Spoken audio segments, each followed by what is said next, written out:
Alors, bonjour à toutes et à tous, aux nouveaux participants. Donc, je me présente, je suis Chloé Avella de BGE Paris, je suis responsable des partenariats et des communautés. On a souhaité aujourd'hui organiser un webinaire spécial BGE Club sur comment communiquer et vendre en temps de crise. On est ravis, c'est la deuxième fois pour nous à BGE Paris qu'on organise ce type de webinaire. Et on va l'enregistrer, ça va vous permettre de le voir en replay par la suite. Vous aurez également le support en PDF. Et on a la chance d'avoir deux intervenants de choc ce matin pour vous présenter cette thématique très intéressante. Donc, vous avez Juliette qui va se présenter par la suite, de Poussin Communication, fondatrice, et Johan Boisson de BGE Paris, conseiller Couveuse Lab et formateur. L'objectif de cette conférence est qu'elle soit la plus interactive possible. Donc, ils vont faire des présentations, ils vont vous donner des conseils, des outils, et vous pourrez interagir, comme je vous l'ai dit, sur l'outil questions-réponses. Posez des questions pendant la présentation et je les poserai aux intervenants. Le but, c'est que voilà, vous ayez un maximum d'outils derrière et que vous ayez les réponses à vos questions. Et ensuite, s'il nous reste des questions qu'on n'a pas pu traiter pendant les présentations, vous pourrez les poser dans un deuxième temps. Vraiment, je rappelle, l'objectif interactivité et que vous ressortiez avec des outils concrets. Voilà, je vais vous laisser la parole à Juliette qui va démarrer sa présentation et je vous souhaite un excellent webinaire. Merci Chloé, merci beaucoup. Bonjour à toutes et tous. C'est toujours un peu original comme exercice. J'espère que vous allez bien et que vous êtes confortablement installés dans vos canapés, votre lit ou je ne sais quoi. En tout cas, soyez les bienvenus à la maison. C'est la première fois que je reçois autant de monde dans ma maison. Donc, ça fait plaisir. Alors, je m'appelle donc Juliette Eskenazi. Je suis la fondatrice de l'agence Poussin Communication. Et j'ai le plaisir depuis plusieurs années d'animer des ateliers pour la BGE. Donc, vous pouvez voir cette photo. Donc, j'ai précisé que c'était avant parce qu'on est bien trop proches tous ensemble, mais c'était dans une salle de formation de BGE Paris. Et Chloé, quand Chloé m'a sollicité pour ce webinaire, j'ai dit oui tout de suite parce que c'est important de rester connecté avec vous, les entrepreneurs. Donc, très rapidement, Poussin, qu'est-ce que c'est ? C'est une agence de communication donc, que j'ai fondée il y a 7 ans maintenant. On va fêter nos 7 ans en 2020. Et on accompagne en fait en partie les créateurs d'entreprises, c'est à peu près 50% de nos clients, sur la création de marques. Donc, on va les aider à se faire connaître, à créer leur marque à travers le nom, recherche de nom, le logo, la charte graphique et puis la stratégie de communication. Et puis, on accompagne aussi des entrepreneurs et entreprises, soit des indépendants, TPE, PME ou plus grands groupes, sur leur communication, toujours sur cette question stratégique et sur la mise en application de la stratégie. Donc, on fait du community management, de la vidéo, de la rédaction de contenu et évidemment des créations graphiques aussi, les supports de communication. Voilà, il y a toutes les infos sur le site Poussin Communication, donc n'hésitez pas à aller voir si ça vous intéresse d'en savoir plus. Et donc ensemble, ce matin, on va parler de cette période si particulière et de comment communiquer pendant cette période et comment utiliser efficacement cette période. Donc, vous le savez, plus que les autres, le monde est confiné. Chloé, est-ce que tu peux... Oui, voilà, merci. Le monde est confiné. C'est une ambiance très particulière qu'on vit tous en ce moment. Et c'est valable pour plus de 3 milliards de personnes, je crois. Ce qui change complètement la donne en termes de communication. Et on va voir comment. Alors, dans ce confinement, tout le monde n'est pas logé à la même enseigne, puisque vous devez le savoir, en fonction des profils, on a du télétravail. Alors, ce qui fait que, en fait, finalement, on peut être très occupé, avoir un rythme de travail normal, voire même plus travailler que d'habitude. J'ai pas mal de clients ou de partenaires qui finalement ont des grosses journées. Il y a le chômage partiel sans enfants. Alors là, pour le coup, on n'est pas occupé du tout. Même, on cherche absolument à s'occuper et on mange beaucoup. J'ai beaucoup d'amis qui ont pris quelques kilos déjà. Et puis, il y a le chômage partiel avec enfants. Alors là, on devient un prof et babysitter à temps plein. En tout cas, Ce qu'il faut noter d'un point de vue communication, c'est que finalement, nos cibles, on va repenser un peu nos cibles de manière différente par rapport à la situation dans laquelle ils se trouvent pendant cette période, parce qu'en fonction de leur quotidien, ils ne vont pas réceptionner de la même manière les informations. Et les horaires aussi changent, puisque on y reviendra, mais sur les réseaux sociaux, quand c'était bien de publier le matin très tôt, ou le midi, ou le soir, c'était pendant les temps de transport qu'il n'y a plus aujourd'hui. Donc, il faut repenser un peu tout ça de manière éphémère, le temps que le confinement se termine. Donc, voilà, donc à repenser aussi quelles sont vos cibles et dans quelle situation elles peuvent se trouver. Et pendant cette période, du coup, comme on est tous à la maison, eh bien, tout le monde est connecté. Le trafic Internet est au plus haut et on n'a jamais finalement été aussi nombreux. Là où on peut se sentir un peu seul, finalement, de manière digitale, on n'a jamais été aussi nombreux. Par exemple, à la BGE, j'ai l'habitude d'animer des ateliers où on est une vingtaine ou une trentaine. Aujourd'hui, on est 73. Donc, en tout cas, là, maintenant, on est 73. Donc, finalement, en fait, c'est de manière digitale, mais on peut avoir accès et interagir avec beaucoup plus de monde que d'habitude, ce qui est une réelle opportunité d'un point de vue communication. Alors, ce n'est pas physique, mais en tout cas, de manière digitale, ça peut être difficilement palpable, mais il faut vraiment bien intégrer dans votre business que plus que jamais, vous pouvez atteindre encore plus de monde que d'habitude, et notamment via Internet. Alors, dans cette situation, pour les entrepreneurs, et j'en ai bien conscience, vous êtes 73 potentiels entrepreneurs ou créateurs d'entreprise, c'est compliqué. On a eu une première semaine qui frôlait la crise d'angoisse, hein, on va bien le dire, hein, pour tous les entrepreneurs, à se dire qu'est-ce qui va se passer, à quelle sauce je vais être mangée, est-ce que je vais faire faillite, est-ce que je vais me développer ou quoi. C'était dur émotionnellement, c'était un ascenseur émotionnel. La seconde semaine, on commence un peu à se mettre en place, à prendre les nouvelles habitudes. Et puis là, je trouve, en tout cas depuis lundi, que ça y est, en fait, l'homme est un caméléon et on a réussi finalement à s'adapter assez rapidement et à chacun un peu réorienter les choses. Et finalement, là où j'avais reçu très peu de mails la première semaine, je suis repartie sur un rythme de travail avec mes clients aussi. Alors évidemment, tout dépend du domaine d'activité parce qu'on n'est pas tous logés à la même enseigne. Donc, si vous aviez ou avez un lieu physique, un commerce, un restaurant, un lieu d'accueil du public, évidemment, là, pour le coup, c'est très particulier puisque on doit fermer et donc on doit imaginer finalement, est-ce que j'arrête tout? Est-ce que je me mets à faire de la livraison? Est-ce que je me mets à faire de la vente en ligne? Mais je n'ai pas les outils pour, donc est-ce que j'utilise Instagram, les réseaux sociaux pour vendre un peu de manière anarchique un peu au début et structurée. Quand j'ai un e-commerce, finalement, est-ce qu'il est boosté? Est-ce qu'il va être stoppé? Est-ce que mes fournisseurs vont pouvoir assurer? Et surtout, comment je vais pouvoir gérer la livraison? Mais ça peut être une vraie opportunité de développement. Et quand je suis en B2B, alors j'ai mis ce petit picto-là pour illustrer, mais évidemment, c'est fortement déconseillé. On ne se serre pas la main. Mais pour le coup, en B2B, c'est vraiment compliqué pour tout le monde. C'est compliqué, il faut savoir se réadapter et il faut trouver le bon ton, et on y reviendra, pour pas avoir l'air d'être en panique. Et du coup, c'est vrai que moi, j'ai reçu beaucoup de messages LinkedIn depuis le départ, de démarchage, de tout et n'importe quoi. Et ça renvoyait un peu l'image de panique au secours. Donc, il va falloir, et on va y revenir, faire attention aussi aux messages et un peu aux actions pour trouver le juste équilibre, pour montrer que vous savez vous adapter à cette période et que vous n'avez pas trop peur. Mais en même temps, en B2B, on peut aussi être authentique puisqu'on est un peu tous dans la même galère, les entrepreneurs. Et donc, il y a aussi cette nécessité dans la communication globale d'être dans quelque chose, une entraide un peu solidaire. Donc, comment on communique pendant cette période? Je recommande vivement de mettre en place une communication plutôt positive et solidaire.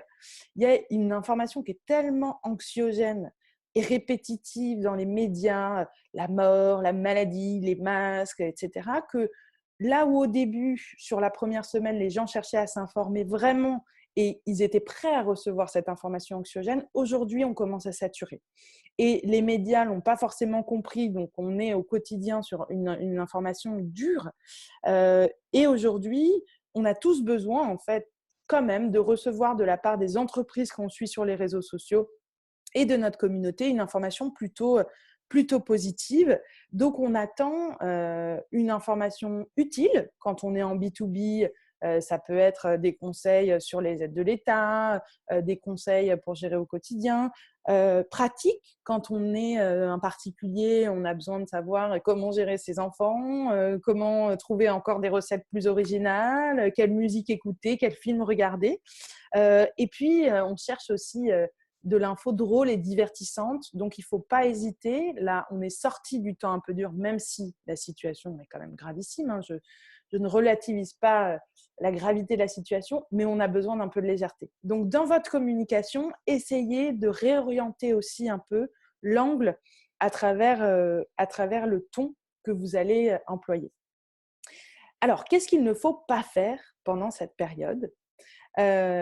Surtout, communiquer comme d'habitude, comme si de rien n'était. Alors oui, j'ai trouvé cette image de chien qui fait l'autruche. J'ai trouvé ça assez rigolo. Il y a une situation, un contexte qui est inédit et qui est national et international. On ne va pas faire comme si de rien n'était. Donc, par exemple, si vous aviez programmé des emailing, programmé de la communication sur les réseaux sociaux, remettez le nez dedans. Faites stop surtout ou réajustez les messages pour pas qu'il y ait un conseil sorti du vendredi, par exemple. Ah tiens, vendredi, moi je l'ai vu tellement de fois, je vous recommande d'aller au musée d'Orsay pour telle expo, etc. Parce que là, vous êtes vraiment à côté de la plaque. Donc, il faut absolument vous repencher sur votre contenu pour l'adapter et ne pas être dans l'ancien monde, finalement, qui était le monde où on avait encore le droit de se voir, de s'embrasser et de sortir. Et puis aussi, surtout, il ne faut pas cesser de communiquer, et même pour ceux qui ont une activité au ralenti ou qui ont un lieu fermé, il ne faut pas s'arrêter, parce que comme je l'évoquais tout à l'heure, c'est vraiment maintenant que vous allez pouvoir communiquer à beaucoup plus de monde que d'habitude. Et quand on va sortir de ce confinement, même si le déconfinement va être progressif, eh ben, il y aura moins de monde connecté. Donc, c'est vraiment une opportunité. Donc, surtout, ne cessez pas de communiquer, même si vous avez cessé votre activité de manière temporaire. Alors, qu'est-ce qu'il faut faire globalement et dans les grandes lignes pendant cette période? C'est de mettre à jour surtout ses outils de communication et principalement son site internet. Alors, ça ne nécessite pas un gros développement, mais c'est à minima un petit message sur la page d'accueil de votre site internet, sur la homepage, avec vos infos et l'évolution, comment ça se passe. Est-ce que vous êtes ouvert? Est-ce que vous êtes fermé? Est-ce que vos horaires ont changé? Est-ce que vous faites des réunions? Si oui, sur quel outil? Est-ce que vos livraisons sont toujours d'actualité, mais quels sont les délais? Et il faut absolument communiquer sur votre site internet et aussi sur vos réseaux sociaux, mettre à jour les horaires. Par exemple, sur le Facebook, il y a les horaires d'ouverture, comment on peut vous joindre. Si vous êtes ouvert, fermé. Et ce que vous pouvez faire aussi sur les réseaux sociaux, c'est épingler. Quand on épingle, ça veut dire qu'on met en tout premier cette publication-là qui explique un peu justement du coup ces nouveaux modes de fonctionnement. Et puis, ajustez votre ligne éditoriale. Donc, c'est ce que je vous disais, ne restez pas comme si de rien n'était. Ajustez votre ligne éditoriale avec ce qui marche énormément, c'était déjà le cas avant, mais encore plus aujourd'hui, c'est la vidéo. Donc, la vidéo, ça marche vraiment énormément. Les photos, pourquoi pas, mettez un peu les coulisses de votre travail en confinement. Alors, sans aller sur votre vie privée, mais comme en ce moment, la frontière, elle est assez fine. Voilà, vous êtes chez moi alors que jamais j'aurais pensé montrer mon salon à 75 entrepreneurs. Donc, n'hésitez pas aussi à montrer un peu les coulisses de votre communication. Vous pouvez aussi travailler sur des petites informations visuelles des citations un peu positives. Justement, le lundi matin, je vais faire un petit visuel avec une citation positive pour motiver les troupes. Ou des petits le saviez-vous par rapport au contexte. On peut aussi surfer là-dessus. Faites aussi des webinaires, pourquoi pas. Vous êtes dans l'alimentaire, vous pouvez partager, vous avez l'habitude de vendre à manger de quelque manière que ce soit, vous pouvez partager des recettes en article, mais aussi pourquoi pas programmer un webinaire en live où vous faites avec toute une communauté une recette tous en même temps de chez vous, pourquoi pas. Le blog, si vous avez un blog, c'est le moment d'aller faire des interviews de vos clients ou de vos partenaires, de faire des portraits d'eux, puisque les gens ont un peu plus de temps. Donc, les gens sont assez disponibles, contactez-les et profitez-en pour faire ce qui est assez simple à faire, des interviews, pourquoi pas, de clients. Et puis, ne négligez pas la newsletter aussi, parce qu'on parle beaucoup des réseaux sociaux, mais les mails sont beaucoup plus lus avec une plus grande attention que d'habitude, puisqu'on en reçoit moins. Et étant donné le contexte, on a envie de savoir quelle marque en est où dans son avancement et dans son activité. Donc, ne négligez pas ce canal-là avec des outils simples. Alors, je recommande Sarbacane, par exemple, qui est un outil, ou bien Mailchimp, Sendingblue, il en existe plusieurs, mais n'hésitez pas en tout cas à garder le contact à travers les différents canaux de communication et notamment les réseaux sociaux. Alors, je le disais, vous êtes dans l'alimentaire, vous pouvez partager des recettes, vous êtes sur une thématique de la petite enfance ou de l'enfance, alors là, c'est jackpot pour trouver des idées de contenu et partager des idées d'activités pour les enfants. Vous louez des véhicules, alors là, un peu compliqué. Alors, j'ai vu la dernière fois aux infos qu'il y en avait un qui prêtait gratuitement ses véhicules au personnel soignant, donc ce qui est très sympa et qui, pourquoi pas, permettrait d'avoir une communication là-dessus. Mais vous pouvez mettre des le saviez-vous sur l'histoire de l'automobile ou des vidéos un peu humour. Mais vous pouvez toujours trouver de la matière à communiquer. Si vous êtes, par exemple, dans les voyages, alors là, nous, c'était le cas de quelques-uns de nos clients, donc là, après la période de crise et d'annulation générale, proposer des idées pour vous évader, pour permettre à votre communauté de s'évader directement de la maison, avec des idées, des bons plans. J'ai vu là ce matin que Disney avait mis ses attractions en réalité virtuelle ou en ligne ou quoi, donc c'est une info. Donc, vous pouvez y aller pour vous amuser. Mais c'est une info, voilà, quand on fait du voyage, on va chercher des actus loisirs et on va mettre en avant en fait toutes les marques qui peuvent mettre à jour leurs outils justement pour nous permettre de nous évader. Et puis, quand on est en B2B, il ne faut pas hésiter aussi à partager des bons plans et être généreux en conseils qui, d'habitude, peut-être se payent, mais en réalité, là, pendant cette période, vous allez être un peu plus généreux dans les conseils que vous avez à les donner si vous faites du B2B. Et Juliette, oui. excuse-moi. J'ai une question. Et dans la mode des idées pour communiquer, je suis créatrice de maillots de bain de Fleuriel. Alors, dans la mode, c'est justement, on peut donner, si vos clients, c'est des particuliers, du coup, on peut donner une série, pourquoi pas une fois par semaine, une idée de quoi faire dans mon dressing. Semaine 1, je trie mes chaussures. Semaine 2, je range mes vêtements par catégorie. Semaine 3, je prends des photos pour ce que je vais vendre sur Vinted si j'ai envie de vendre. Donc, on peut avoir une fois par semaine, en fait, chez vous, quoi faire. Pourquoi pas. Après, on peut aussi… alors là, c'est les maillots de bain, donc faites un peu rêver les gens, quoi. L'été va arriver, je pense qu'on aura le droit à un moment d'aller se baigner quelque part.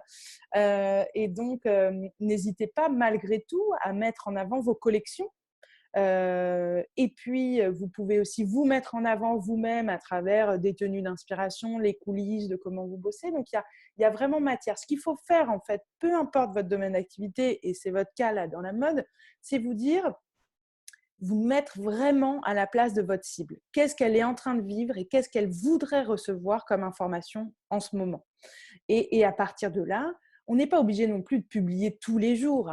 Mais l'idée, c'est en tout cas de se poser sur une thématique en disant tiens, je vais publier 4 fois par semaine avec un type de contenu par jour. Donc, le lundi, le conseil dressing, le mercredi, ma collection mise en avant, le vendredi, autre chose. Et comme ça vous cadre et ça vous permet du coup de prévoir du contenu sur tout le mois d'avril à minima, parce que je ne sais pas jusqu'à quand nous allons être à la maison, mais en tout cas déjà pour le mois d'avril.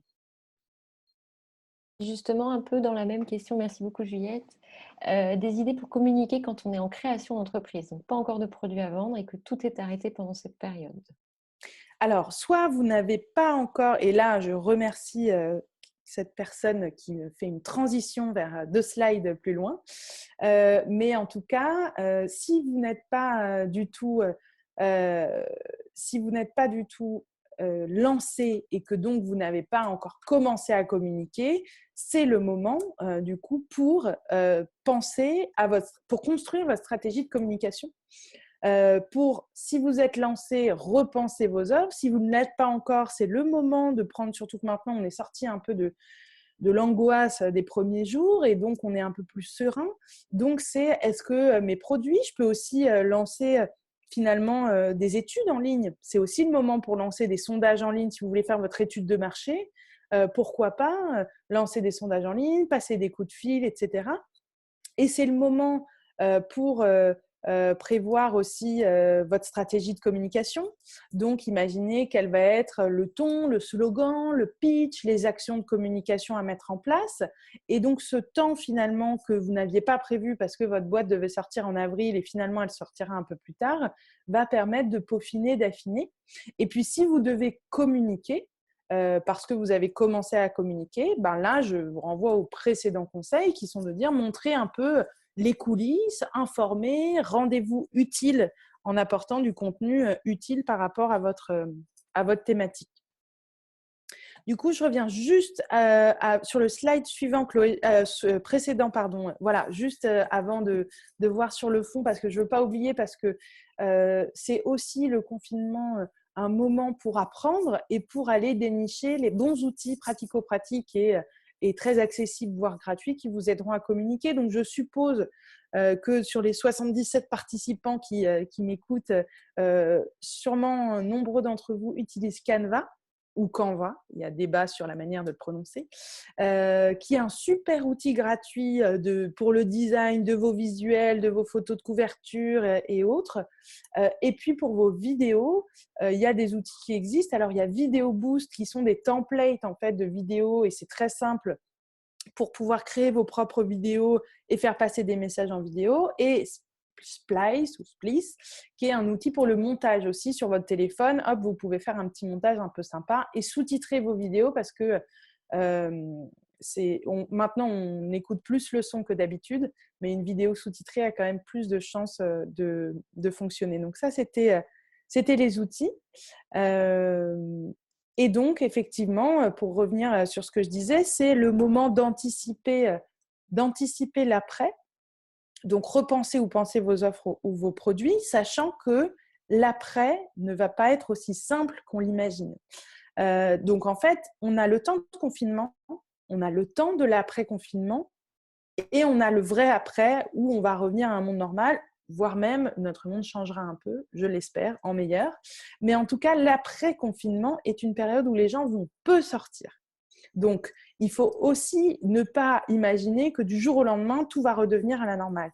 Donc, peut-être envisager aussi sa stratégie de communication en 3 temps. Le confinement, le moment un peu de transition du confinement où les gens seront encore très connectés, encore beaucoup de télétravail et peu à l'extérieur. Et le 3e temps où on reviendra à la normale et où, en tout cas, on participera au monde de demain. Prévoir du coup une campagne de communication, c'est-à-dire imaginer au-delà des actions de communication, imaginer un message fort que vous allez répéter avec pourquoi pas de la publicité sur les réseaux sociaux. Et puis profiter, alors là je déborde un peu du sujet, je suis peut-être sur la thématique d'hier, Chloé, par rapport à la trésorerie, mais il faut dire que là, c'est jackpot d'un point de vue financier pour les entrepreneurs. C'est-à-dire, si on est un peu comme ça à niveau trésorerie, il n'empêche qu'on peut aller tirer de l'argent, tirer toutes les ficelles des sous dans tous les sens, et notamment les crédits. les crédits d'État qui sont très accessibles et qui vont vous permettre finalement d'investir beaucoup plus que ce que vous n'aviez imaginé, puisque les taux sont très intéressants. Et j'ai pas mal en fait de prospects là avec qui j'échange qui me disent « mais j'avais pas prévu, mais en fait, on va faire ça, ça, ça, parce que je vais aller chercher des sous du coup auprès de ma banque, là où elle ne m'aurait habituellement peut-être pas fait un crédit. » Juste pour compléter, effectivement, on a fait un autre webinaire hier justement sur la trésorerie. Donc, merci de le rappeler, Juliette. On va le diffuser en replay. Donc, justement, Florence, vous vous êtes posé cette question. Il sera diffusé en replay, donc vous aurez tous les liens, toutes les astuces pour renforcer sa trésorerie, justement, et financer éventuellement des actions de communication qui seront nécessaires pour la suite. Et enfin, cette période, c'est anticiper l'après et c'est travailler le fond. Et donc, je vous le disais, du coup, c'est aussi… alors là, Chloé, je veux bien que tu passes à la slide d'après. Merci. C'est aussi prendre du recul, analyser. Alors, tous les outils de communication ont des statistiques accessibles facilement. Donc, allez voir vos statistiques, mes réseaux sociaux, qu'est-ce qui fonctionne le mieux, à quelle heure. Alors là, pour le coup, à quelle heure il faut publier. Aujourd'hui, comme les règles ont changé et que tout le monde est connecté, à vous de voir votre communauté, elle réagit mieux quel jour, à quelle heure. Donc, analysez vos statistiques, travaillez sur la stratégie de communication, je vous le disais. Travailler sur le fond, c'est aussi des temps, on a plus de temps pour rédiger ses articles de blog, on a plus de temps pour repenser son site internet ou le penser quand on est porteur de projet. On a plus de temps pour imaginer sa plaquette commerciale et Johan y reviendra juste après. Et puis, on a plus de temps pour apprendre aussi. Et être entrepreneur, c'est être son prof et son élève en même temps. Et donc, quand on est dans le jus du quotidien, on doit apprendre très vite et très intensément. Là, avec ce temps un peu plus calme et un peu plus disponible, on en profite pour aller voir des tutos, participer à des ateliers en ligne, des webinaires comme vous le faites aujourd'hui. Et c'est déjà très positif que vous soyez là. Mais n'hésitez pas effectivement à profiter de ce temps pour apprendre, pour pouvoir ensuite agir encore plus efficacement. Donc, globalement, profitez de ce temps de manière positive et constructive. Et même si on ne va pas faire comme si on était dans le monde des bisounours, même si il y a une visibilité qui est très compliquée pour les entrepreneurs, il faut le dire, après tout dépend de son domaine d'activité, mais même si on ne sait pas finalement à quelle sauce on va être mangé, il y a énormément d'aides de l'État et finalement, là où c'était un gros brouillard il y a 10 jours, ça peut commencer à s'éclaircir et donc profiter pour essayer de communiquer de manière positive et constructive, de travailler sur le fond de manière positive et constructive et surtout ne pas vous précipiter, justement, je le disais tout à l'heure, pour ne pas renvoyer une image d'affolement, d'urgence, de panique, de faillite imminente, mais plutôt tenter, dans la mesure du possible, de communiquer sereinement et de manière stratégique. Super, merci beaucoup Juliette. On a quelques questions en Oui. suspens. Des idées pour communiquer quand on est dans un métier de prestation intellectuelle? Alors là, il faudrait, tout dépend du coup le type de prestation intellectuelle. Mais là, je reviens aussi à la même mécanique qui est de dire qu'est-ce que je propose comme type de prestation et donc comment je peux finalement prendre du recul sur ma thématique. C'est-à-dire, je ne sais pas, Chloé, tu n'as pas plus d'infos sur… Non, Florence, si vous pouvez nous mettre sur le chat des informations. Coaching et formation. Voilà, alors là, pour le coup, c'est jackpot en ce moment. C'est-à-dire que côté coaching, alors tout dépend de votre axe de coaching, mais les gens sont dans un état de stress, d'angoisse et d'ascenseur émotionnel assez important. Pour des particuliers, pour les professionnels, d'un point de vue management, tout est chamboulé. Donc, les professionnels sont aussi en besoin finalement de conseils pratico-pratiques au quotidien. Et puis, la formation, finalement, ce qu'il faut, Florence, c'est de pouvoir être un peu généreux, c'est ce que je disais tout à l'heure, en contenu et ne pas hésiter justement à rédiger des articles de blog, à faire des petits visuels conseils pour mieux gérer cette période-là. Donc en termes de communication. Et puis pour demain, pour préparer demain, c'est peut-être imaginer finalement des formations ou du coaching auprès des entreprises, si c'est auprès des entreprises que vous ciblez, mais pour justement pouvoir proposer des offres adaptées finalement à ce nouveau contexte et à finalement des salariés qui demain vont devoir retourner au travail avec du coup une étrange gueule de bois finalement et du mal peut-être à se connecter. Donc peut-être imaginer aujourd'hui des modules un peu différents pour demain. Super, merci beaucoup. On a une autre question. Alors, que faire ou envisager de faire lorsque la fin de la couveuse arrive? Donc ça sera peut-être un peu plus pour Johan. Mais je pense que ça vous concerne tous les deux. Je devais me mettre en auto-entrepreneur début mai dans l'activité de coaching en psychologie positive. Dois-je le faire ou suspendre jusqu'à un retour à la normale et profiter de la période pour communiquer? Chose que je n'ai pas encore faite. Là, je dirais c'est très variable, tout dépend de l'état d'avancement de l'activité, etc. Moi, je dirais que c'est pas tant l'important, ce n'est pas la création du statut juridique. Si cette personne avait prévu de se lancer en mai, il faut commencer à communiquer finalement en mai, faire comme si, et c'est pas grave si finalement ça rentre pas tout de suite. La partie juridique finalement c'est pas très compliqué de créer sa micro-entreprise. En 24 heures, on peut l'avoir fait. Donc, c'est pas tant, même si je comprends que ça peut être perturbant, évidemment, et que ça chamboule un peu les plannings, il faut y aller. Il faut y aller et il faut proposer peut-être des sessions en visio. Il faut commencer à communiquer, il faut commencer à se faire voir pour que le jour où on pourra de nouveau sortir, il y ait déjà quelque chose qui soit mis en place, visible. Donc non, c'est le moment. Moi, je dirais qu'il faut y aller. Super. Johan, tu veux compléter? Oui, de toute façon, quand vous êtes en couveuse, je vais me présenter tout à l'heure, hein, mais quand vous êtes en couveuse, vous êtes déjà dans un premier lancement, puisque vous testez déjà votre activité, donc il faut continuer. L'immatriculation va être une étape, que ce soit en société ou en entreprise individuelle, l'immatriculation va être une étape juridique. Donc continuez à travailler votre plan de communication, à tous les outils et les supports que vous aviez.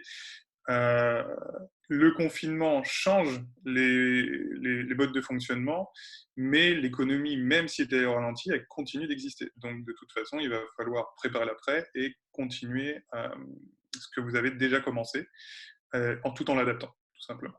Et je pense que c'est un peu ce que déjà Juliette vous a dit. Super, merci beaucoup Johan et Juliette. Alors, j'ai une question sur la prospection. Donc, le moment de contacter des prospects pour envisager un partenariat est-il bien choisi? Alors, je pense que ça sera peut-être avec Johan qu'on verra cette partie-là. Donc, je garde votre question, hein, Nice 971. On a également, je pensais lancer, je pense, mon business en septembre-octobre comme consultant. Comment préparer ce démarrage? Ben, là, je vous invite à suivre tous les conseils qui ont été dits jusqu'ici et ceux, parce que ce n'est pas terminé, ceux de Johan à venir. Et ben, dans ce cas-là, je pense que septembre-octobre, on sera bon, on ne peut pas savoir, mais on sera dans la phase après la transition. On commencera quand même à revenir à la normale. Alors, on ne sera jamais à la normale avant 2021, je pense, en total normal. Mais il n'empêche que du coup, c'est le moment de suivre l'ensemble de ces recommandations. D'un point de vue commercial, Johan vous donnera des conseils. Mais d'un point de vue communication, c'est le moment de rédiger le contenu de son site internet, de prendre contact avec un développeur si on souhaitait le faire faire ou de commencer à le faire faire soi-même. Et puis de finalement préparer tous les outils et la stratégie de communication. Là, je pense que pour une sortie sur octobre, vous êtes parfaitement dans le bon timing pour être sur un temps plutôt serein de préparation des outils, du message, etc. Et puis c'est aussi le moment de trouver les prestataires, parce que si vous comptiez travailler avec une agence ou avec des freelances, c'est aussi le moment de prendre contact avec eux, de demander des devis, de comparer les devis pour pouvoir, pourquoi pas en juin, commencer à activer. Nous, on reçoit beaucoup beaucoup de demandes de prospects qui justement se disent ah bah tiens, j'attends d'avoir le crédit ou je vais lancer ma boîte dans 2 mois. Et ben c'est le moment de me pencher sur la communication. Donc on a des porteurs de projets et des entrepreneurs déjà lancés finalement qui nous contactent et avec qui on travaille sur le fond de manière sereine et posée. Donc je vous recommande de travailler sur le fond. Super, merci beaucoup Juliette. On a une question aussi d'idées de communication pour l'aménagement des espaces de travail, j'imagine, surtout sur les réseaux sociaux. L'aménagement, Des euh, espaces de travail. c'est-à-dire l'activité de la personne, c'est de l'aménagement des espaces de travail? Oui, Ah bah dans ce cas-là, jackpot, parce qu'à la maison, en tout cas, il y a pas mal de conseils sur finalement, mon bureau, c'est ma maison. Donc, on peut se dire qu'on a vite fait le tour, mais finalement, non. Ça peut être des conseils sur à la fois comment organiser l'espace, mais aussi comment se tenir, comment travailler. Donc, réorienter peut-être un peu le message en termes de contenu sur le travail au quotidien et l'espace de travail. Donc, comment je scinde les espaces, comment je me tiens aussi au quotidien, comment j'arrive à séparer ma vie privée de ma vie professionnelle, comment je trouve le bon décor pour faire des réunions en visio dans ma maison ou dans mon appartement. Voilà, donc ça peut être finalement, ce qu'il faut, c'est juste se dire, OK, l'espace de travail, c'est maintenant, c'est la maison. Donc, quels sont les conseils que je peux donner du coup et comment je peux rentrer? Je peux faire une série d'interviews de personnes en télétravail où chacun va témoigner un petit peu de son approche. Enfin, il y a vraiment matière à creuser. Le tout, c'est de changer un tout petit peu son angle de vue pendant cette période de confinement. super, merci beaucoup Juliette. Euh, alors, j'ai Marie-Pierre Bourdier qui pose la question. Donc déjà, présentation très claire, merci. Juliette, as-tu des éléments d'infos sur l'impact de cette hyper-information sur les réseaux sociaux en termes de portée et d'engagement? Conseilles-tu de faire systématiquement de l'achat pour pousser certains posts, type interview vidéo de clients sur la crise? Alors, sur les portées, en fait, c'est là où je vous invite. Il n'y a pas de chiffre, il n'y a pas une donnée générale. Ce qui est sûr, c'est qu'il y a beaucoup plus de monde qui sont connectés. Maintenant, sur la portée exacte, je vous invite à aller voir, selon les réseaux sociaux que vous utilisez, les statistiques de vos réseaux sociaux, justement pour analyser la portée de vos contenus, etc. Mais en revanche, la publicité, oui, je recommande fortement parce que, en fait, surtout la publicité sur Facebook, on peut toucher beaucoup de monde avec peu de budget et encore plus en ce moment. Les portées des pubs sont beaucoup plus fortes. Et donc, ce qu'il faut faire, c'est pas booster tout et mettre de la pub sur tout et n'importe quoi. C'est les contenus stratégiques qui servent finalement à renvoyer vers votre site internet ou à vendre vos prestations ou à faire venir un webinaire. Celles-là, il faut les booster. Mais si vous faites une petite citation motivation de lundi, c'est pas la peine de dépenser des sous pour les mettre dessus. Donc, ajuster le budget, analyser les statistiques. Mais oui, je recommande vivement d'investir un peu de budget dans la publicité sur les réseaux sociaux en ce moment. Super. Tac. Pardon, j'étais sur la même question. La deuxième édition de mon livre, Savoir professionnel, clientèle, avocat, doit sortir à la mi-avril. Je pense repousser ma campagne de communication de quelques semaines. Sans doute que mon poste serait très visible en période de confinement. Néanmoins, je pense que cette période ne favorise pas l'acte d'achat des professionnels qui ne sont pas dans leur bureau. Qu'en pensez-vous? De MM. Je ne suis pas vraiment d'accord. Parce que en fait, les gens achètent quand même pas mal. Alors tout dépend en fait. Est-ce que c'est un livre papier ou bien un livre numérique? Mais dans tous les cas, en fait, les gens lisent plus, prennent le temps de lire. Moi, je sais qu'on a un client qui a sorti un livre blanc justement sur une thématique de niche très professionnelle. Ça cartonne. Parce que du coup, effectivement, c'est un temps de lecture. Donc, peut-être si vous voulez attendre, faites un peu de teasing pour faire monter un peu la sauce. Prévoyez une campagne finalement avec des petits extraits, où on fait monter un peu du coup tout ça. Et puis prévoyez. Moi, je dirais, alors ça nécessiterait d'échanger plus en détail, mais moi, je dirais que si, il ne faut pas attendre parce que parce qu'au contraire, les gens lisent encore des contenus professionnels et justement prennent le temps de se pencher sur ces sujets-là.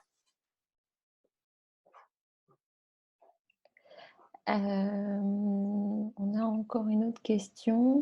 J'ai une parution presse sur le mois de mars-avril et j'hésite à faire un mailing de communication, mais je crains que ce ne soit un coup d'épée dans l'eau, que ce ne soit pas la priorité des gens. Activité archi d'intérieur, déco et peut-être dans l'espace. Et bien-être dans l'espace, pardon. Merci beaucoup, Juliette. Si la parution presse est prévue, autant la booster. Parce que si c'est pour finalement, si c'est un article du mois d'avril et que vous communiquez dessus au mois de juillet, là pour le coup, ce sera un peu décalé. Donc non, je dirais que c'est le moment et que surtout rien n'empêche d'étaler la communication, c'est-à-dire de communiquer aujourd'hui sur cette parution presse et de recommuniquer dessus à une période plus tard. Surtout si c'est intemporel en termes de contenu. Donc non, je dirais qu'il ne faut pas tout garder sous le manteau pour la suite. Il faut commencer à lâcher un peu maintenant et se garder une partie pour la suite, donc à voir comment scinder la communication. Mais au final, les gens qui ont besoin d'une archi d'intérieur, ils ne vont pas la solliciter aujourd'hui, mais c'est aujourd'hui qu'ils vont peut-être repérer qui ils choisiront demain. Et donc, finalement, ce n'est pas inutile de communiquer aujourd'hui. Une autre question qui, à mon avis, est posée est très, très intéressante, de Lorena. Si on a une marque de mode et que notre site est en marche, mais on ne peut pas livrer, c'est bien quand même de faire de la promo sur Instagram sur la nouvelle collection ou c'est mieux d'attendre? Car je ne crois pas que les personnes achètent si on ne peut pas envoyer. Là, en fait, il faudrait… ça dépend vraiment parce que si on est sur la cible personnes confinées en chômage partiel, il y a moins de revenus, mais il y a quand même l'envie d'acheter. Donc, moi, je dirais dans l'idée qu'effectivement, il faut avoir une communication prudente dans ce cas-là parce qu'il y a la frustration de dire « je ne sais pas quand est-ce que je serai livré » et vous-même, peut-être en tant qu'entrepreneur, vous ne savez pas quand est-ce que vos fournisseurs vont pouvoir vous livrer. Donc, ce qui reste un peu confus, ce que je dirais là, dans ce cas-là, c'est qu'il faut demander à la communauté, en fait. Demander finalement l'avis de votre communauté qui peut, du coup, en faisant des petits sondages, voir finalement quelles sont leurs attentes. Est-ce qu'ils seraient prêts à réserver aujourd'hui des pièces pour demain? Est-ce qu'ils ont envie de voir autre chose? Et en attendant, est-ce qu'ils ont envie de revoir l'ancienne collection? Et dans ce cas-là, moi, plutôt que de m'avancer là-dessus, je dirais, c'est le moment pour interagir avec votre communauté et tester différentes options d'idées auprès d'eux. Super, merci Juliette. On a une dernière question et après on va passer à la partie commerciale. Je me suis installée en auto-entrepreneur il y a moins d'1 an pour exercer la profession de naturopathe et jusqu'alors je rame pour avoir de la clientèle. Et je travaillais en complément en magasin bio, ce qui me permettait d'avoir un peu de clientèle et de me faire connaître. Des conseils pour me permettre de continuer à communiquer dans la situation actuelle. Là, moi, je reviendrai un peu, pardon, je radote, hein, mais je reviendrai un peu sur l'ensemble des recommandations que j'ai données, c'est-à-dire il faut, surtout quand on est sur une orientation un peu, alors je ne sais pas ce que vous faites exactement, mais sur une orientation un peu naturelle ou autre, c'est le moment aussi de donner, les gens, on cherche un peu la sérénité en ce moment, et revenir… vu l'aspect anxiogène du virus, revenir aussi à des choses naturelles. Donc, c'est le moment de continuer à communiquer. De quoi sera fait demain? On ne sait pas. Mais est-ce que ça va continuer efficacement? Est-ce que ça va ralentir? Est-ce que ça va s'arrêter? Est-ce que ça va être boosté? Je ne peux pas vous dire aujourd'hui. Enfin, ce que je peux vous dire, c'est que allez-y jusqu'au bout, profitez-en. Ce n'est pas le moment de lâcher. Et vous verrez finalement si ça fonctionne ou pas par la suite. Donc, profitez de cette période pour donner toute une série de conseils et de contenus pertinents et intéressants sur votre domaine d'activité et laisser le temps venir pour savoir si finalement ce sera suffisamment rentable derrière quand l'activité reprendra. Mais je vous recommanderais en tout cas d'attendre déjà fin avril avant de faire un premier bilan et en attendant de tout donner. Merci beaucoup Juliette pour cette présentation constructive et positive également. Merci Chloé pour ta sélection de questions et désolée à tous ceux à qui on n'a pas forcément pu répondre, mais l'idée c'est évidemment que vous puissiez vous approprier chacun ses conseils par rapport à vos objectifs et votre domaine d'activité. À toi Johan sur la partie commerciale. Alors déjà, je voulais dire 76 personnes, ça prouve que des gens qui sont dans le business sont actifs, puisque vous êtes 76. Donc, c'est par rapport à tout ce que vous avez dit, Juliette. Oui, vous en êtes la preuve. Les gens restent connectés, sont actifs, consomment du format gratuit ou payant. Voilà, donc comme ça me fait une petite transition pour enchaîner sur la partie commerciale.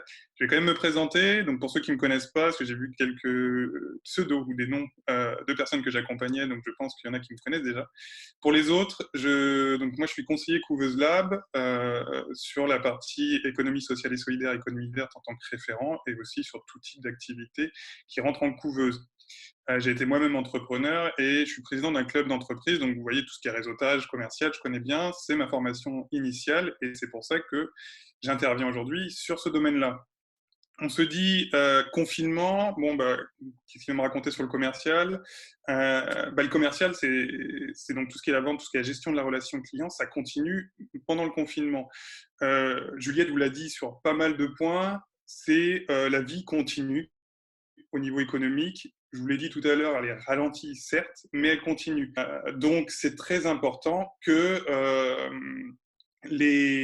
vous gardiez contact avec eux. Donc, il faut, comme c'est indiqué, prévenir vos clients actuels et prospects de vous, comment vous fonctionnez actuellement. Donc, c'est garder un lien. Vous gardez un lien avec eux, vous les contactez.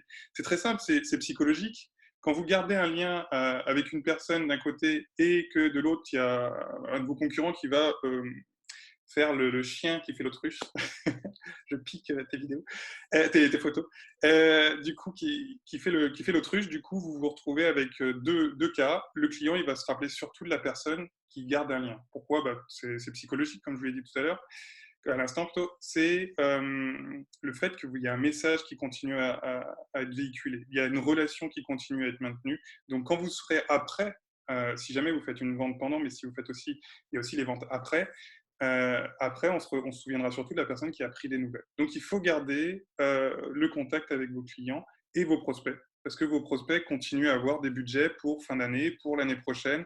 Il y a des opportunités, ça a été dit donc hier, et sera rediffusé en replay, et tout à l'heure par Juliette, il y a des opportunités de prêt, donc il y a des budgets des fois qui se débloquent alors qu'ils n'étaient même pas là avant, donc il y a des opportunités commerciales.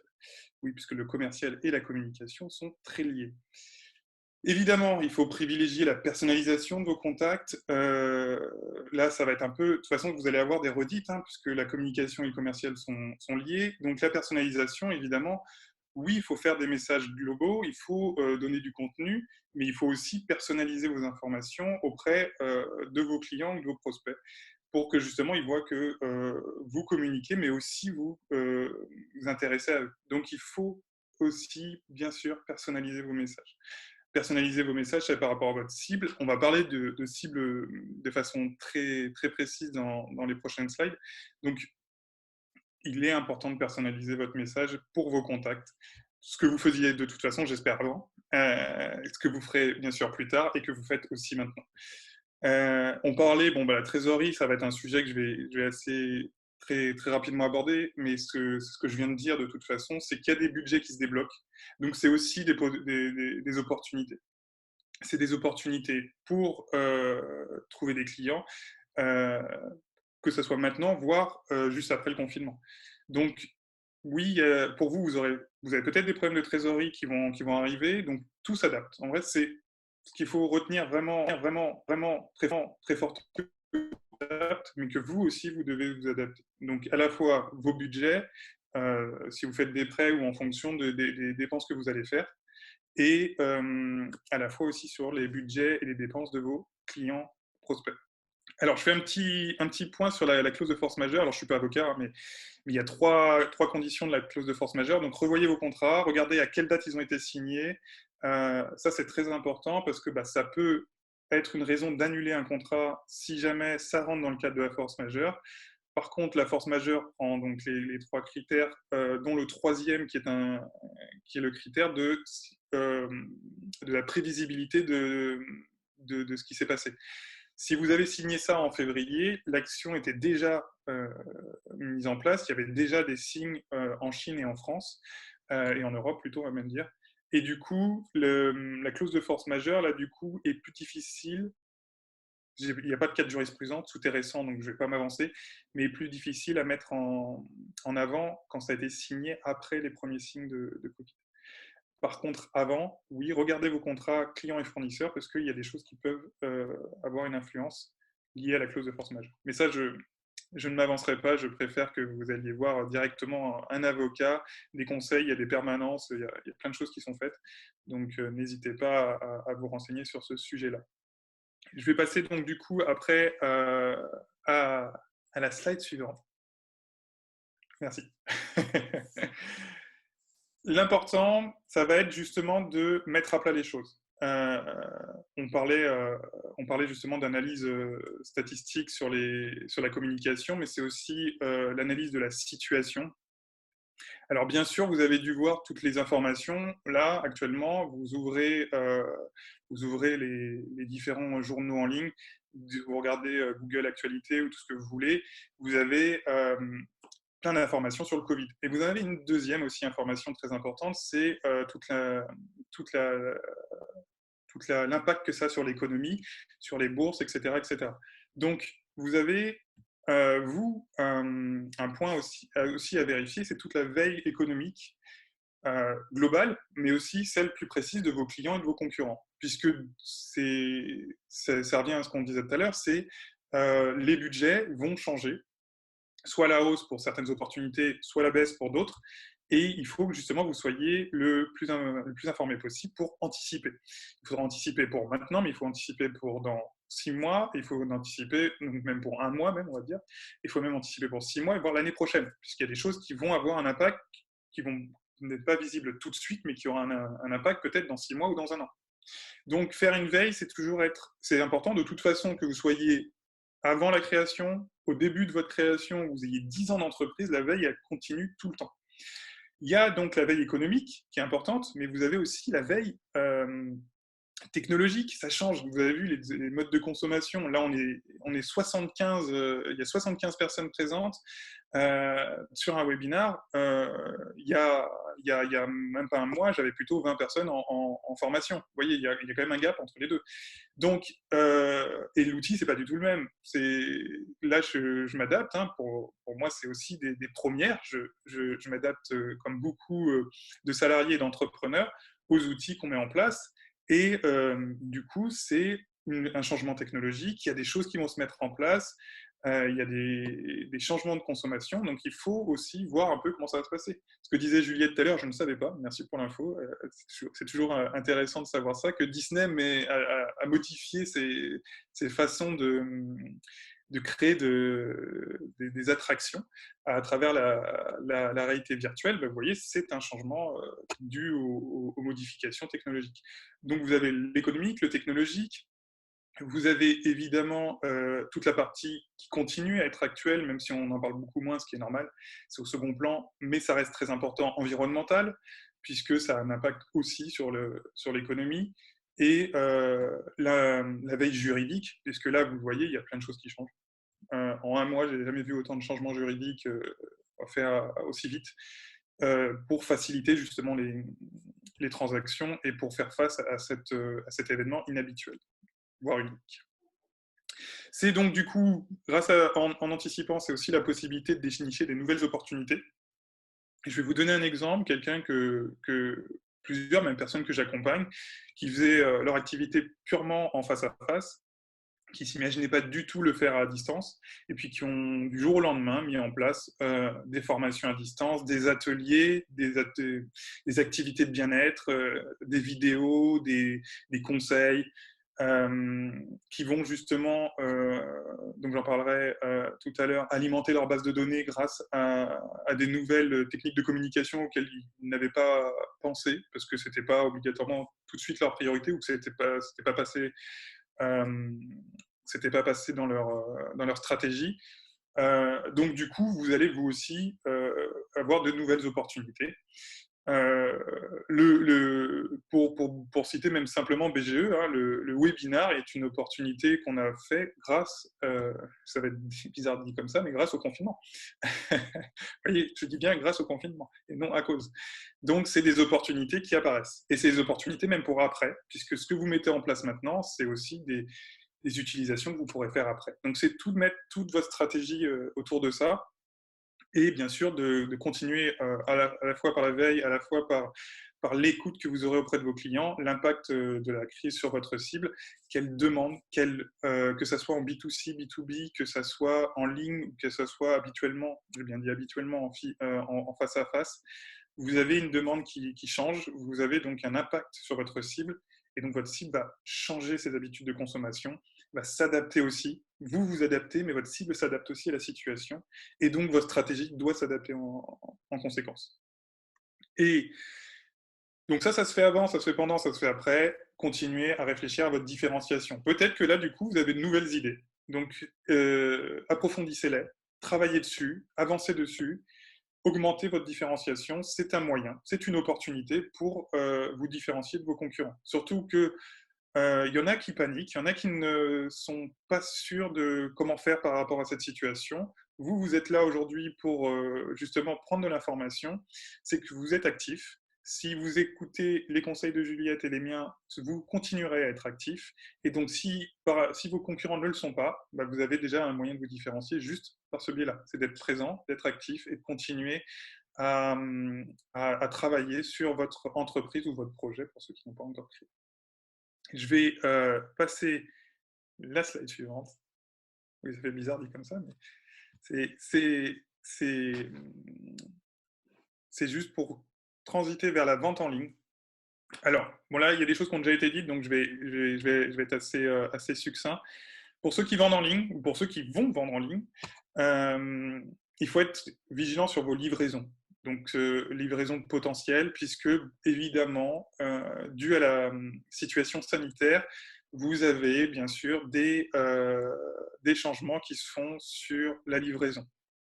La livraison, vous avez des points de relais ou voir si c'est possible de récupérer la livraison.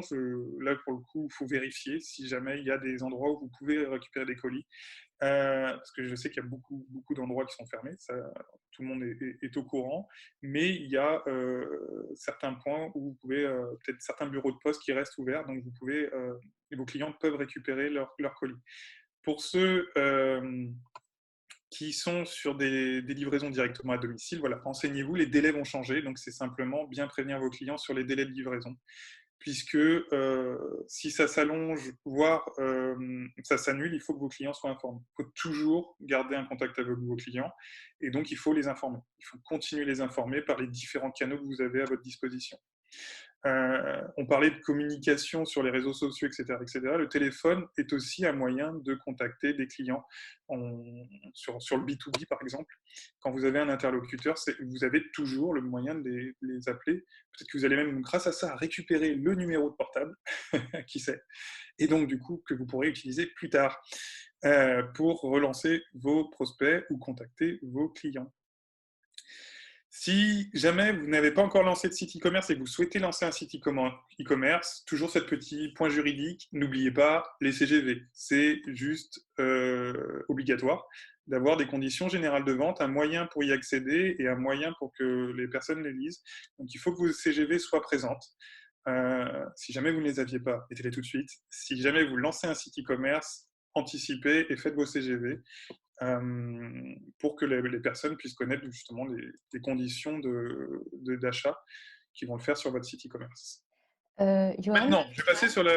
Oui, Johan, il y a une question. Excuse-moi. Oui. Y a-t-il un outil efficace pour vérifier et ajuster mes CGV? Alors, un outil efficace pour vérifier et ajuster. Alors, c'est plutôt essayer de comprendre, parce que déjà, soit vous avez pas mal de sites, hein, de plateformes qui vous permettent d'aider à construire vos outils juridiques. Alors après, comme je vous l'ai dit, je ne suis pas juriste, hein, donc je ne vais pas vous donner tous les conseils qu'un juriste ou un avocat pourrait vous donner. Mais pour les CGV, vous avez des modèles. vous avez, alors vous ne pouvez pas les copier, mais vous pouvez quand même regarder un peu comment ce qui est fait déjà à la concurrence, c'est de regarder un peu comment c'est construit. Vous ne pouvez pas les copier-coller, attention, hein, ça c'est très important. Vous avez donc des sites qui vous les donnent, vous avez toujours des permanences, donc ces différents outils à disposition. Vous avez même des permanences, des fois même gratuites, pour vous donner des premiers conseils. Et après, il y a toujours des prestations à distance faites par les avocats pour vous aider à construire vos conditions générales de vente. C'est très important, les conditions générales de vente. Il y en a qui peuvent être plus ou moins complexes. Donc, si elles sont plus complexes, prenez quand même appui sur un expert du sujet. Alors justement, pendant la période de confinement, la Cité des métiers va mettre à disposition des avocats, des permanences d'avocats à distance. Donc ça, je vais vous envoyer le lien. Vous avez également des avocats qui, depuis quelques années, quand même, se digitalisent. Donc, vous pouvez faire valider en fait vos CGV. Et puis, il y a des sites e-commerce qu'on recommande, comme Legal Start ou Captain Contrat, qui vont mettre à disposition, enfin en relation, pardon, avec des avocats. Donc, le mieux quand même pour vérifier et ajuster des CGV, c'est de faire appel à quelqu'un, à un expert. Tout à fait. Il y a plein d'exemples différents. Avec des CGV plus complexes que d'autres, on va dire. Donc, faites bien appel à un expert. Je suis totalement d'accord. Alors, comme je vous l'ai dit, hein, j'accompagne plusieurs entrepreneurs sur la partie couveuse pour tester leur marché. Et s'ils pouvaient justement vous le témoigner, ils vous le diront, je suis très chiant, très relou sur ce sujet-là. Pourquoi ? Parce que c'est très important, c'est très très important. Juliette vous a parlé de cible hein, tout à l'heure, c'est justement ça le persona, c'est important pour la communication, pour le marketing et pour le commercial. Votre persona, qu'est-ce que c'est un persona ? C'est un personnage imaginaire, hein. C'est pas, ne décrivez pas un client, puisque sinon vous vous appuyez sur quelque chose qui est déjà existant.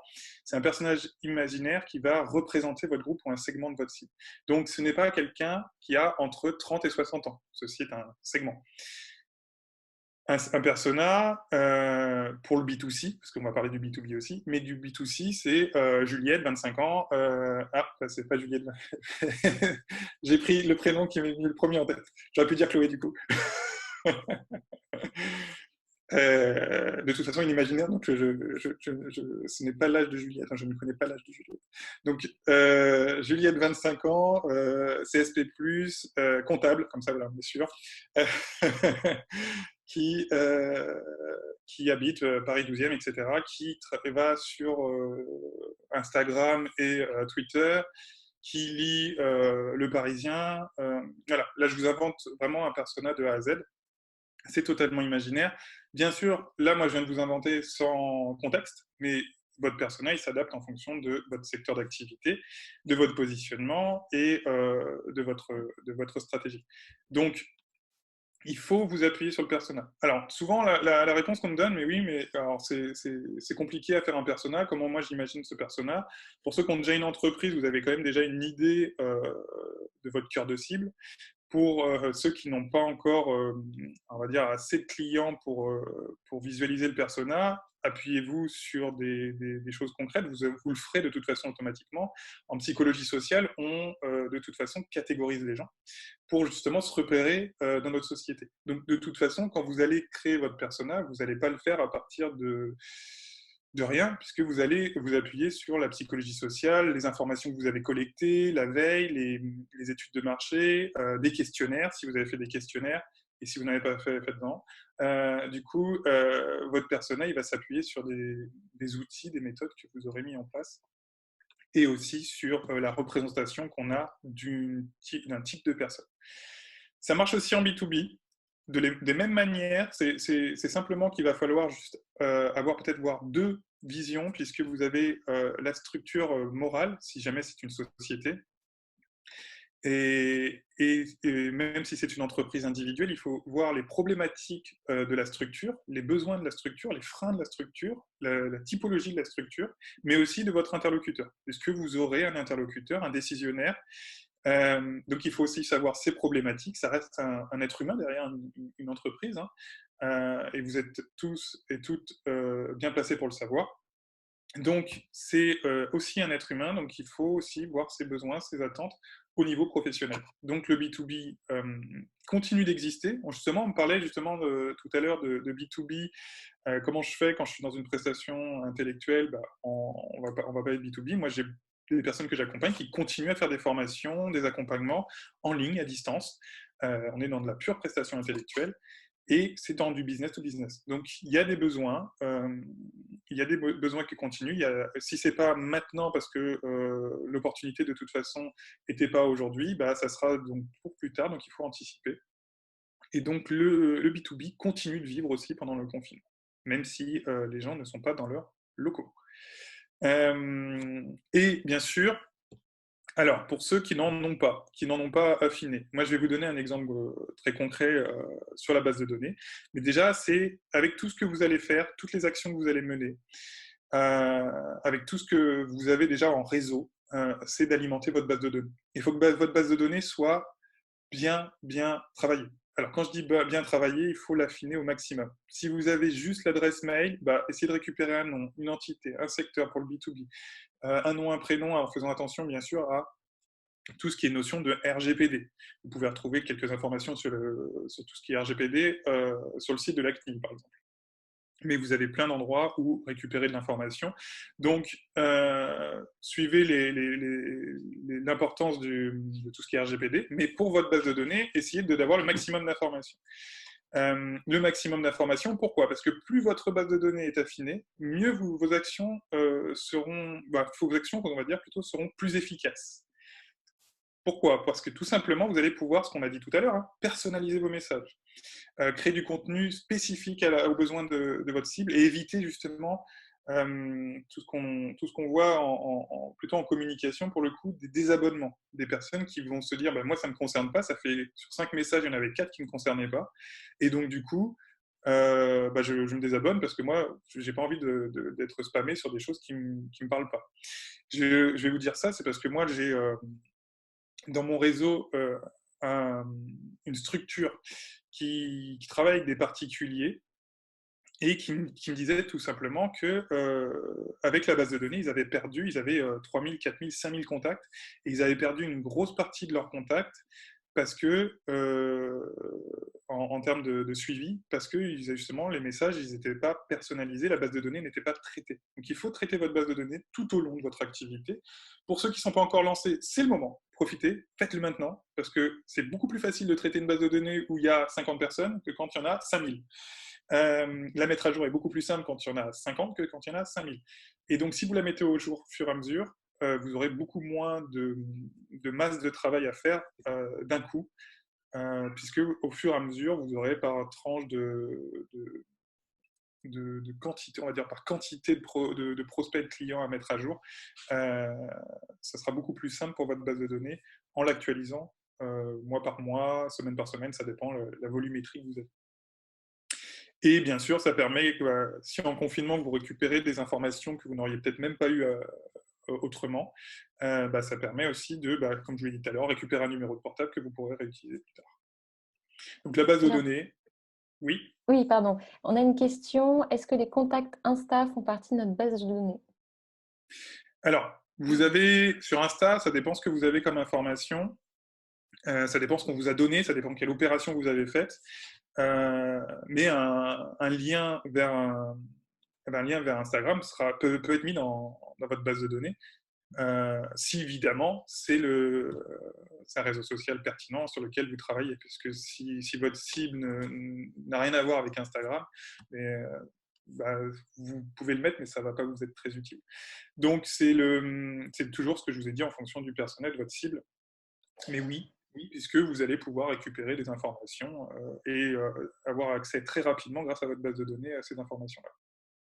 Juste au niveau RGPD, il faudra faire attention par contre, parce que là on récupère des données qui n'ont pas été consenties. Comme le nom et prénom, c'est ce que je disais, faites très attention à la partie RGPD, comme le nom et prénom des particuliers, comme les coordonnées des particuliers, il y a des règles, et ça, il faut les respecter en effet.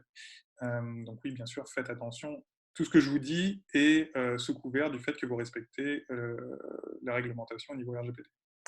Et on a aussi eu une question, mais qui a été répondu par une de nos collègues, Sylvia, sur format et trame pour le persona. Elle a mis un lien que vous pouvez retrouver dans l'onglet Converser. Je ne sais pas si toi, Johan, tu voudrais compléter, si tu avais d'autres liens pour Voilà la trouver le question persona. du coup. Avez-vous un format, une trame pour faire le persona? Ah, format une trame pour faire le persona. Alors là, vous cliquez persona sur Google, vous en avez plein de différents. Euh, ce que vous avez besoin, on va dire au minimum, pour le B2B, je l'ai un peu dit, mais c'est l'âge, vous pouvez mettre l'âge, mettre un prénom, puisque du coup ça personnalise le persona. Le lieu de travail, donc le sexe, le lieu de travail ou le lieu d'habitation, la CSP, les moyens de communication, enfin les moyens d'information plutôt, quels réseaux sociaux, quels journaux, si jamais vous faites de la presse, c'est très utile. Le type de travail, vous pouvez même vous pouvez imaginer un budget, un budget global, hein, je parle, des personnes. Vous avez vous avez pas mal d'informations que vous pouvez mettre, les habitudes de consommation, etc., etc. Vous pouvez me faire une biographie. Moi, je m'étais amusé, entre guillemets, amusé à faire une biographie de mon persona que j'avais créé, que je présente aux personnes que j'accompagne. Donc, vous pouvez aller très loin dans votre persona et vous avez des multiples exemples en tapant persona sur Google. Il y avait une question également, j'en profite. Comment préciser les habitudes du persona en termes de réseaux sociaux? Où pouvons-nous avoir l'info?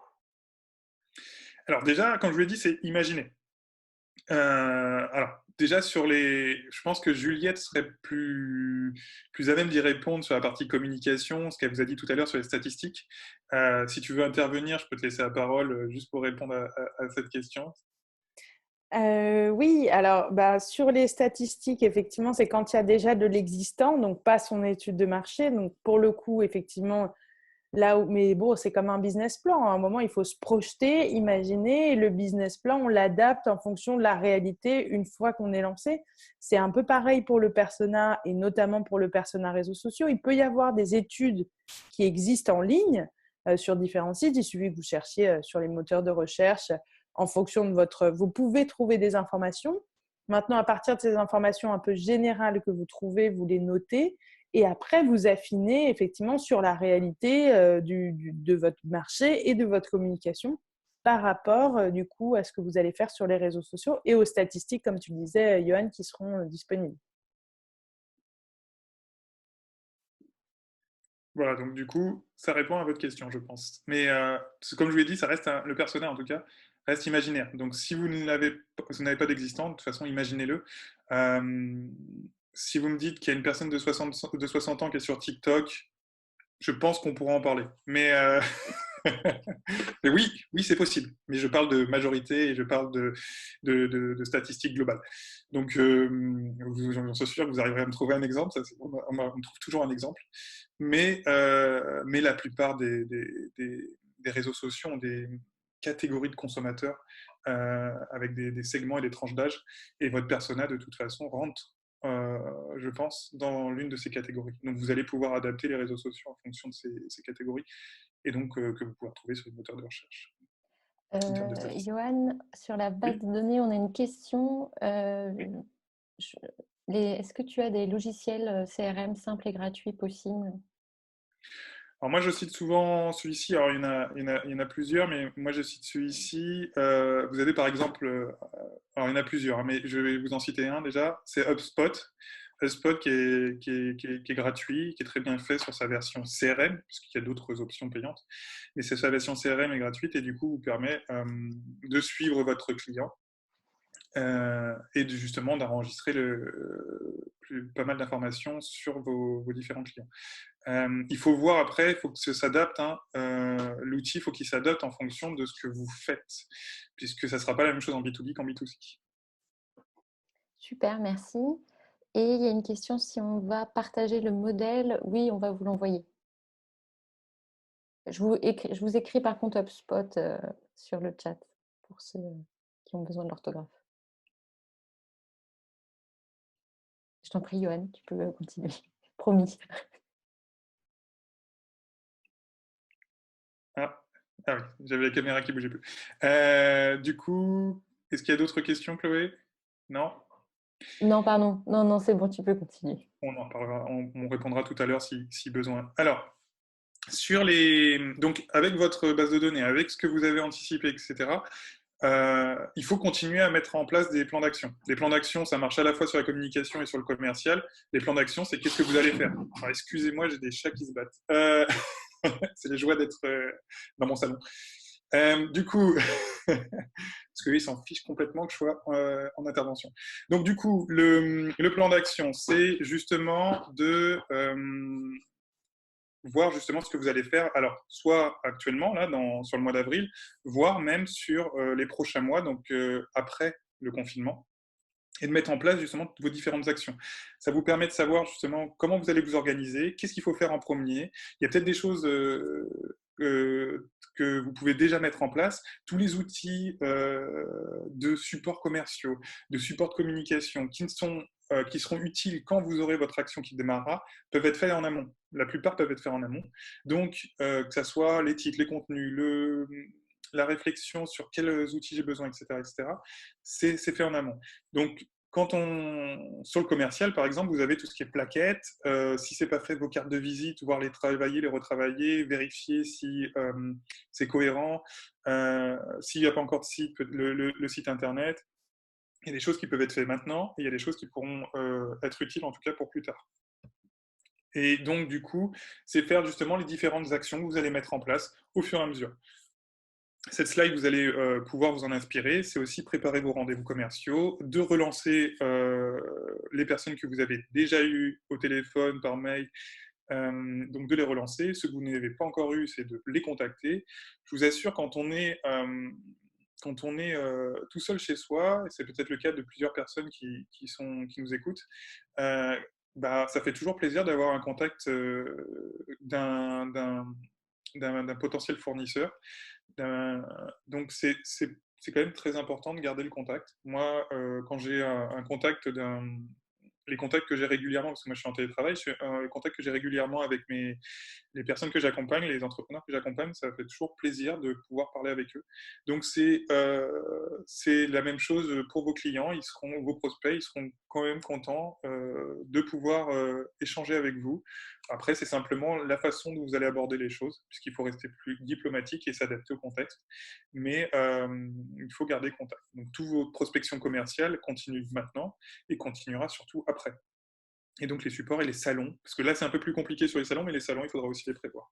Alors juste avant de passer à l'anticipation de l'après-crise, je voulais appuyer le plan d'action sur une chose qui n'est pas présente sur la slide, mais sur laquelle je vais appuyer, c'est des tableaux de bord. Les tableaux de bord donc, servent en communication, mais servent aussi en commercial. Donc c'est là pour l'instant, s'il n'y a pas d'action en cours, vous n'allez pas pouvoir mettre de données pour voir un peu ce que vous allez faire. Mais par contre, vous pouvez mettre vos objectifs en place. C'est tous vos objectifs en termes quantitatifs, là je parle. C'est-à-dire, au mois de mai, je vais appeler par exemple 100 personnes. Sur ces 100 personnes, je vais avoir 80 potentiels prospects. Sur ces 80 potentiels prospects, je vais avoir 50 rendez-vous. Sur ces 50 rendez-vous, je vais envoyer 20 devis. Et sur ces 20 devis, je vais avoir 5 clients. Et donc, c'est les différents chiffres que vous pouvez en termes d'objectifs.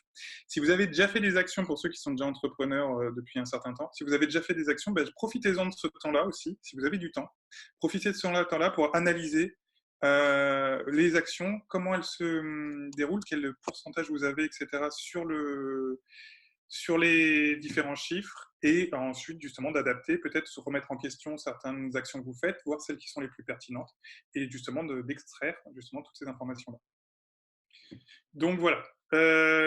Pour l'après-confinement, donc on reste sur une écoute active. Donc écoute active, c'est ce que je disais tout à l'heure, c'est garder contact avec vos prospects clients et justement d'aller voir ce qu'ils ont besoin. C'est d'écouter et d'aller rechercher leurs besoins. Ils ont des besoins, soit qui sont adaptés en fonction de la situation. Vos personas ont sûrement changé en termes d'habitude de consommation en plus, mais ça changera peut-être plus tard. Et comme disait Juliette, j'espère en mieux. Ils sont infernales mes chats aujourd'hui.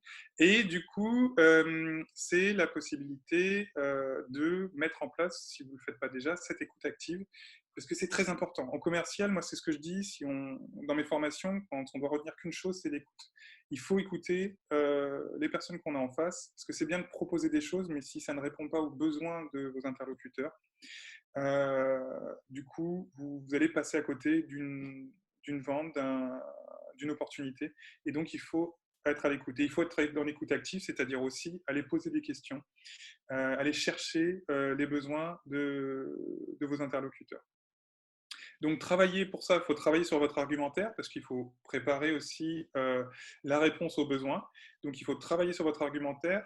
Votre argumentaire, l'intérêt de le travailler, c'est pas pour le dérouler. C'est pas l'intérêt, ce n'est pas de dire voilà tout ce que je fais. J'en suis sûr que vous êtes convaincu, achetez.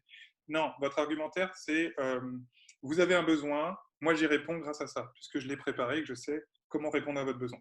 Donc, l'argumentaire, évidemment, il se fait en fonction de votre cible. Il se fait en fonction de votre secteur, en fonction de votre positionnement, etc., etc. Donc, travaillez votre argumentaire, retravaillez-le, peaufinez-le, profitez du temps de confinement, du moment où vous ne faites pas autre chose pour travailler ce point-là. C'est aussi se montrer flexible sur vos offres, voire les décliner. On parlait d'adapter vos offres. Si vous avez une offre qui est d'habitude, et je vous donne un exemple, à 4 000 €, package complet que vous vendez habituellement, peut-être que là, du coup, vous pouvez créer justement une offre plus réduite qui permettra après de basculer sur le package complet.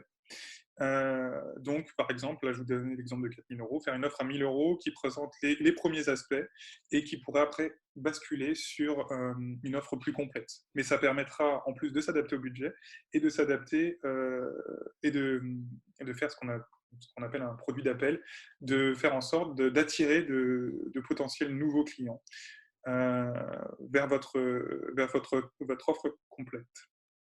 Et bien sûr, toujours soyez réactifs. Réactifs. Vos concurrents, eux aussi, ils sont peut-être même présents aujourd'hui. Vos concurrents écoutent des webinars, s'informent, en tout cas certains de vos concurrents, font de la veille, proposent des nouvelles offres. Donc soyez réactifs et démarquez-vous. Analysez, faites de la veille, comme on a dit tout à l'heure, sur votre concurrent, parce qu'ils vont le faire maintenant, mais ils vont le faire aussi après. Et du coup, ce que vous anticipez vous permet d'être mieux armé pour la suite du confinement, à travers tous les conseils qu'on vous a dit ce matin. Et bien sûr, attention, je vous ai dit de faire une offre d'appel, mais pas de réduire vos prix. Ne vous bradez pas. L'intérêt, c'est pas de dire bah voilà, maintenant je faisais 100 €, je vais le faire à 10 €. Non, vous avez une notion de seuil de rentabilité déjà à respecter. Vous n'allez pas vous mettre en difficulté. Mais en plus, la différenciation, elle ne se fait pas obligatoirement par le prix. On pense souvent au prix en premier, mais la différenciation ne se fait pas par le prix.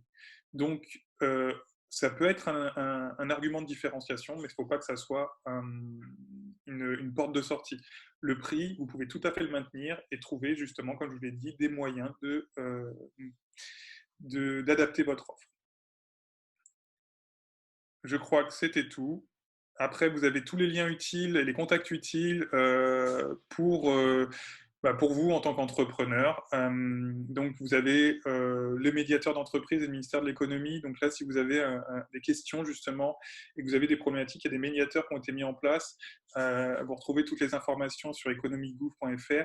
Je pense que Chloé, sur ces liens utiles, je peux te laisser peut-être la parole parce que c'est toi qui as vu toutes ces informations. Oui, alors, en particulier, le médiateur des entreprises, il a été renforcé puisque ça va vous permettre, si vous avez un conflit avec un client ou un fournisseur, la situation est un peu compliquée pour tout le monde en termes de délai de paiement. Donc, s'il y a une situation qui paraît abusive, on peut mobiliser le médiateur des entreprises. Mais comme l'a dit Johan, ce qui est important aussi, c'est de comprendre si votre client ne vous paye pas. Enfin, c'est une situation exceptionnelle, il faut y aller avec tact quand même. Donc, on vous a mis aussi les numéros pour les aides dont on a parlé, qu'on a un peu évoqué, mais qu'on vous a remis dans le doute. On a fait un récap sur notre site dans les actualités. Et également, on a un accompagnement spécifique pour vous aider dans les démarches administratives là, pendant cette période, pour les travailleurs indépendants et de toute façon générale, à BGE Paris, on continue à vous accompagner sur tous nos dispositifs à distance, avec des petits chats en fond sonore, mais en tout cas, on continue à vous accompagner. Je vais peut-être vous laisser conclure, Juliette, Johan, et puis je conclurai derrière. Il nous reste 3 minutes. J'avais juste une dernière question avant qu'on conclue, pardon, qui est un peu revenue systématiquement pour toi, Johan. C'est est-ce qu'on peut prospecter en période de confinement? En fait, est-ce que ça se fait? C'est ce que je vous ai dit, oui. Oui, vous pouvez prospecter. La prospection, alors j'en ai pas parlé en détail, mais la prospection, elle peut se faire par recommandation, par réseautage. Donc vous pouvez prospecter puisque c'est un moyen de prospecter. C'est peut-être beaucoup plus simple et plus diplomatique de justement travailler votre réseau et de travailler sur les recommandations pour justement avoir des prospects qualifiés et donc de continuer à prospecter, soit avec des opportunités, on l'a vu, hein, sur les différents prêts, sur les différentes opportunités qu'il peut y avoir en ce moment, soit en fonction du secteur d'activité, en fonction de votre offre, soit pour plus tard. Donc oui, continuez à prospecter. De toute façon, il faut continuer à vivre commercialement parlant, parce que si vous disparaissez, ça rejoint ce qu'a dit Juliette, vous arrêtez de communiquer. Si vous arrêtez de communiquer, vous arrêtez d'être présent, bah, du coup, vous disparaissez du champ visuel de vos prospects. Donc oui, il faut continuer à prospecter. C'est juste de l'adapter au format et de l'adapter à la situation. Je vous laisse conclure chacun. Merci beaucoup pour ta réponse, Johan. Je vous laisse conclure en une phrase, Oui. ou plus qu'une phrase d'ailleurs. Alors moi, très rapidement, je vois les messages. Merci à tous pour vos messages de remerciements. Ça fait chaud au cœur.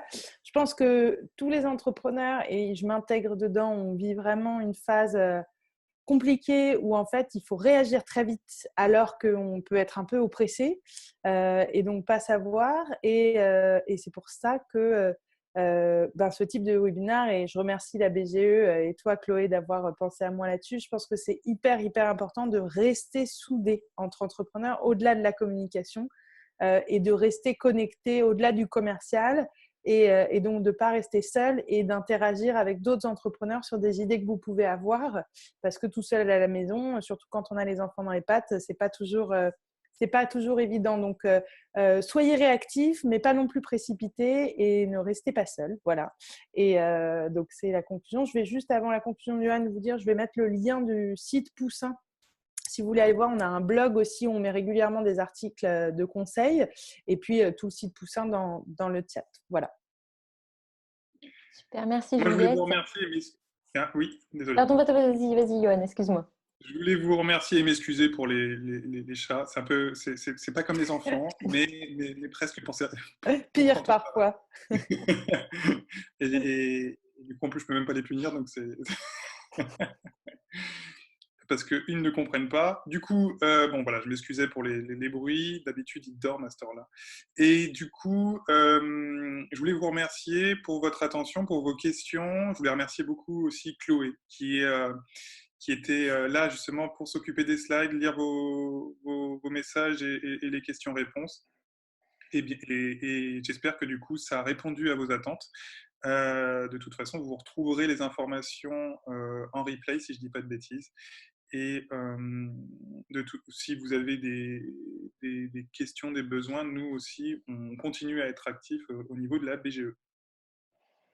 Super, merci surtout à tous les deux parce que vous avez été extrêmement réactifs, donc vous avez bien montré l'exemple pour qu'on puisse organiser rapidement ce webinaire et aider très rapidement les entrepreneurs qui en avaient besoin.